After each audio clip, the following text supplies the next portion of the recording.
Hello friends, welcome to study IQ. Study IQ पे हमने fundamentals of stock market investing and mastering mutual funds, ये दोनों courses launch कर दिए हैं। सो अगर ये कोर्सेज को आपको सब्सक्राइब करना है तो स्टॉक ये प्रोमो कोड यूज कीजिए एंड आपको 4,000 रुपए का डिस्काउंट ये कोर्सेज पे मिल जाएगा। काफी अफोर्डेबल प्राइसेस पे ये कोर्सेज हमने यहाँ पे लॉन्च किया है।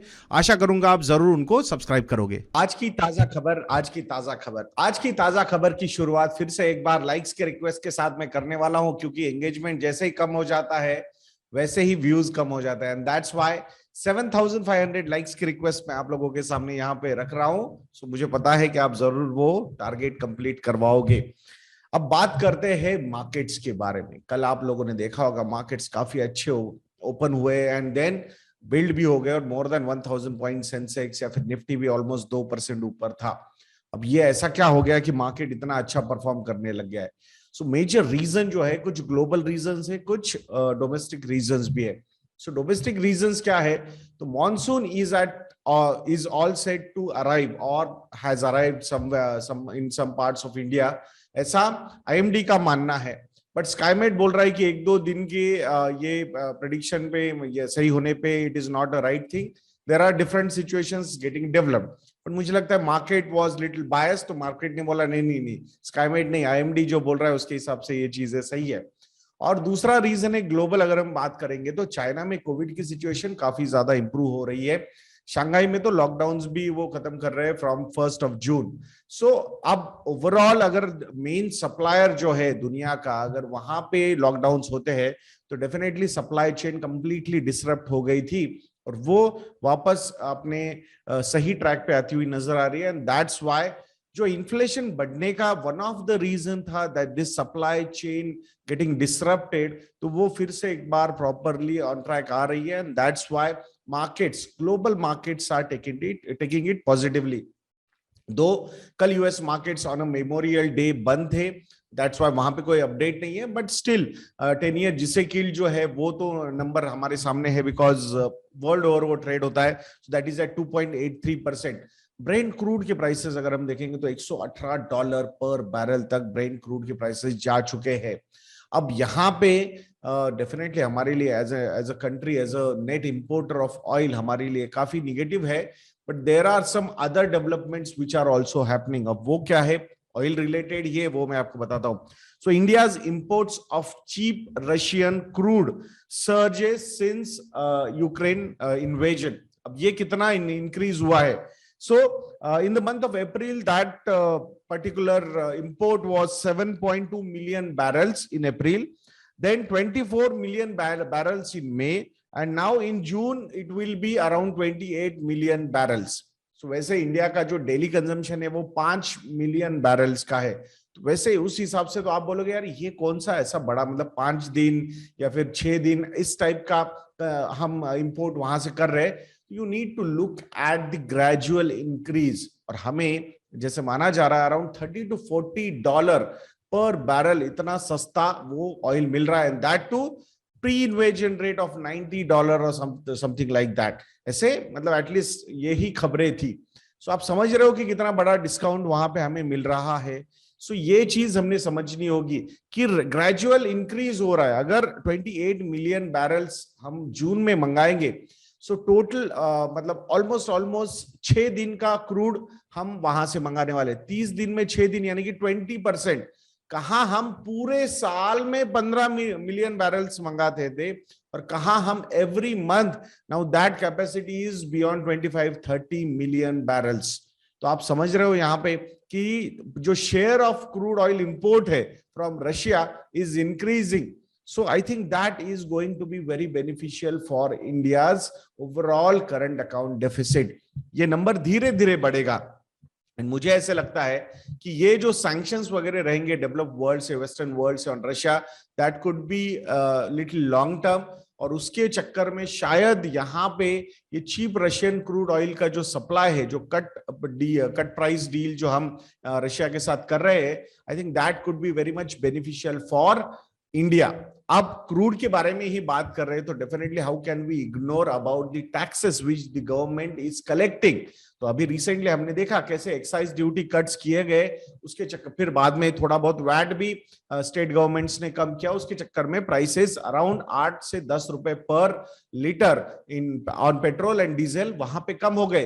बट अभी भी स्कोप ज्यादा है ऑयल प्राइसेस कम करने का, स्पेसिफिकली फ्रॉम स्टेट्स। अगर हम देखते हैं तो फेडरल स्ट्रक्चर में स्टेट गवर्नमेंट्स जो टैक्स चार्ज करते हैं, वैट चार्ज करते हैं ऑन पेट्रोल एंड डीजल, तो उन्होंने इस क्रूड ऑयल सर्ज के दौरान अराउंड 49,000 करोड़ रुपीस का बेनिफिट उनको वहां पे मिला है। अभी जो रिसेंट कट्स लिए गए उसके चक्कर में अराउंड 15,000 करोड़ रुपए का इन अ वे उन्होंने अपने रेवेन्यू पे कट लिया। But still 49,000 crore minus 15,000 crore rupees, still जो स्टेट गवर्नमेंट से अभी भी 34,000 करोड़ रुपीस का टैक्स उन्होंने एक्स्ट्रा कलेक्ट किया हुआ है, उनका रेवेन्यू बढ़ा है। सो मुझे ऐसा लगता है कि जब situation is bad, inflation numbers are still bad, at that point of time gaining from these kind of situations is not a good idea. और इसमें जो स्टेट्स आ रहे हैं तो जिसमें महाराष्ट्र भी है, जिसमें गुजरात भी है और जिसमें तेलंगाना भी है, तो यहाँ पे कोई एक पार्टी के बारे में नहीं बोल रहे। तो मेजर जो स्टेट्स है जो सबसे ज्यादा यहाँ पे बेनिफिट्स जिन्होंने उठाए वो है महाराष्ट्र, गुजरात एंड तेलंगाना। हर एक टाइप के मतलब यूपीए, एनडीए एंड अदर्स सब टाइप के स्टेट्स इन टॉप 3 में है। तो यहाँ पे उन्होंने अराउंड 34,000 करोड़ रुपीस का एक्स्ट्रा गेन उनके पास अवेलेबल है। तो अगर वो चाहे तो यहाँ पे और भी प्राइस कट्स दे सकते हैं from the state governments I am talking about. तो वो अगर होगा तो आई थिंक बहुत बड़ा बेनिफिट शायद हमें वहां पे भी मिल सकता है। अब थोड़ी सी बात करते हैं एलआईसी के बारे में। तो एलआईसी के कल रिजल्ट्स डिक्लेयर हुए और रिजल्ट्स अब कैसे देखना है अपने को डिसाइड करना है। तो अगर सिर्फ क्वार्टरली रिजल्ट्स हम देखते हैं Q4, तो नेट प्रॉफिट का जो नंबर है वो 18% से डाउन हो गया है, from 2,900 crore rupees to 2,300 crore rupees. अब आप बोलोगे यार ये तो निगेटिव है, ऐसा कैसे चलेगा। अब लास्ट ईयर जो था FY21 का जो 2,900 करोड़ रुपीस का जो प्रॉफिट एलआईसी ने दिखाया था, वो पूरे साल का प्रॉफिट एक ही क्वार्टर में दिखाया गया था because of the actual valuation वगैरह वो एक्सरसाइजेस वो कर रहे थे and the company was not a listed company, that's how it was managing. Then decide हुआ कि भाई लिस्ट करना है तो वैसे माहौल बनाना पड़ेगा, उसके हिसाब से रूल्स चेंज किए गए, प्रॉफिटेबिलिटी दिखाई गई। सो अब Q4 में जो नंबर्स डिक्लेयर किए थे एलआईसी ने, that was I think for whole year.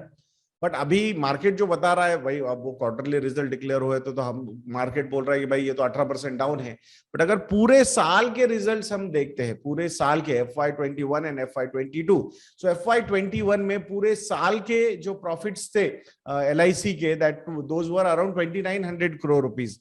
But FY22 में पूरे साल के नेट प्रॉफिट जो है एलआईसी के, that number is at 4,043 crore rupees.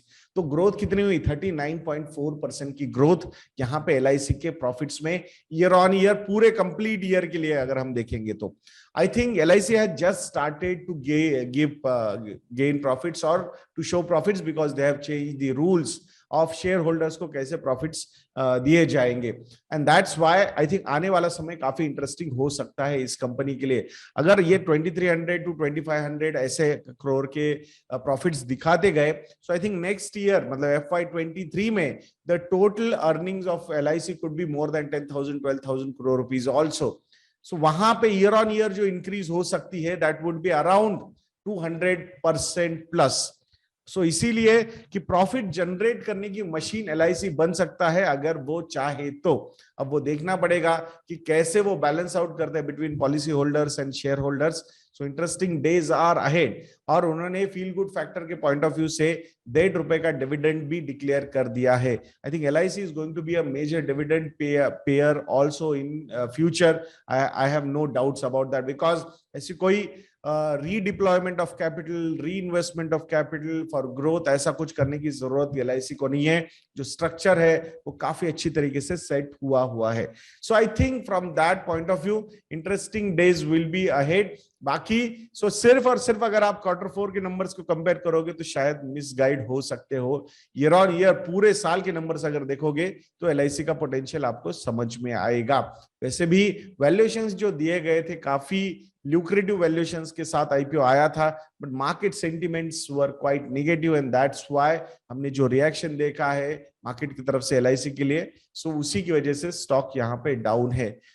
I am watching this company, और इस क्वार्टर 4 के रिजल्ट्स भी हम थोड़ा सा एनालाइज करेंगे, but comparative analysis will not be right, that's why I was not very excited about giving you that particular analysis. जो जिस था LIC के रिजल्ट्स का वो मैंने आपको यहाँ पे बता दिया है। वोडाफोन आइडिया के बारे में बात करेंगे। ऐसा माना जा रहा है या फिर न्यूज रिपोर्ट्स में आया है कि शायद Amazon and few private equity players are going to invest in Vodafone Idea, ऐसा माना जा रहा है या फिर सोर्सेस न्यूज रिपोर्टर्स को बता रहे हैं। अब कितना सही है कितना गलत है ये तो आने वाला समय ही बताएगा, बट 20,000 करोड़ रुपए इन्वेस्ट कर सकती है Amazon and private equity firms in Vodafone idea. अब ये जो पैसा आएगा ये पैसा डेट रीपेमेंट के लिए नहीं यूज हो सकता, ये पैसा specifically infrastructure development and 5G के जो स्पेक्ट्रम है उसके लिए यूज होना चाहिए, ऐसा उन इन्वेस्टर्स ने वोडाफोन आइडिया को बाय वो परचेस जो भी डील अगर होगी तो उसमें बोला है या लिखा है, ऐसा माना जा रहा है। ये तो समय ही बताएगा। मुझे आई एम स्टिल सरप्राइज्ड कि अमेजॉन का नाम यहाँ पे सही में होगा क्या एक्चुअल जो होंगे उसमें, बिकॉज आदित्य बिरला ग्रुप ने भी कमेंट करने से डिनाई कर दिया और अमेजॉन ने भी कमेंट करने से डिनाई कर दिया है। So let's see, I think interesting days. I seriously doubt that Amazon is going to come into Vodafone Idea, but देखते अगर आएंगे तो मोटा भाई का और बेजोस साहब का शायद राइवलरी यहाँ पे भी हमें देखने को मिल सकता है क्या, but I seriously doubt that. Tata Motors के बारे में बात करेंगे तो ये जो हमने कल न्यूज रिपोर्ट दी थी आपको कि फोर्ड मोटर्स का जो प्लांट है सानंद में उसके लिए कैबिनेट अप्रूवल मिल चुका है गुजरात गवर्नमेंट से, तो वो जो बाय आउट होगा वहां पे टाटा मोटर्स अपने इलेक्ट्रिक व्हीकल बिजनेस का ही पूरा सेटअप करने वाले हैं। फिर वहां पे जो भी लेबर्स होंगे, फैक्ट्रीज होंगे, जो असेंबली सेक्शन होगा, वो सारी चीजें यूज की जाएगी for this electric vehicle business, production business. देखते हैं, I think step in right direction. I think जो एग्रेसिवनेस टाटा मोटर्स का हम इलेक्ट्रिक व्हीकल्स में देख रहे हैं, आई थिंक वैसा एग्रेसिवनेस और किसी कंपनी का हमने अभी तक देखा नहीं है। दो there is a news regarding Mahindra and Mahindra, XUV 300 ये जो उनका वर्जन है SUV वेरिएंट जो है, तो इस वेरिएंट का इलेक्ट्रिक वर्जन भी वो लॉन्च करने वाले हैं and I think by the end of this year calendar year expected to launch है। आई थिंक फोकस काफी ऑलरेडी बढ़ चुका है इवन महिंद्रा एंड महिंद्रा का भी। जो रिलक्टेंस हम मारुति सुजुकी में देखते हैं तो वैसा reluctance at least Mahindra and Mahindra में नहीं है, बट स्टेप्स लेने में compare to Tata Motors I still feel Mahindra and Mahindra is behind. बहुत सारे लोग मुझे बोल रहे थे कि सर आप महिंद्रा एंड महिंद्रा के बारे में ज्यादा बोलते नहीं हो, नथिंग नेगेटिव अबाउट दैट। मैंने उस वक्त भी बोला था कि उनके जो SUV वेरिएंट्स है I think they are doing really well, but electric vehicle point of view से जो एक लॉन्ग टर्म विजन हमें चाहिए वहां पे कहीं ना कहीं मुझे कंपेयर टू टाटा मोटर्स चीजें थोड़ी स्लो नजर आ रही थी। That was the reason, but ऐसा बोलते बोलते ही अगर डिक्लेरेशन आ गए महिंद्रा एंड महिंद्रा से we are going to launch this XUV 300 electric version, so I think that is electric vehicle version, I think that is interesting development.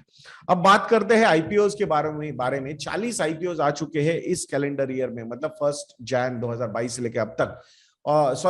जितने आईपीओ आ गए उसमें से 40% IPO, number of IPO are less, but 40% IPO जो है, 40% IPO जो है वो successful नहीं हो पाए। मतलब अपने जो प्राइस है आईपीओ की प्राइस बैंड जो है at the time of launch, उससे भी वो नीचे के लेवल पे ट्रेड कर रहे हैं। मैं इस कैलेंडर ईयर की बात कर रहा हूँ 1 जनवरी 2022 से लेके अब तक।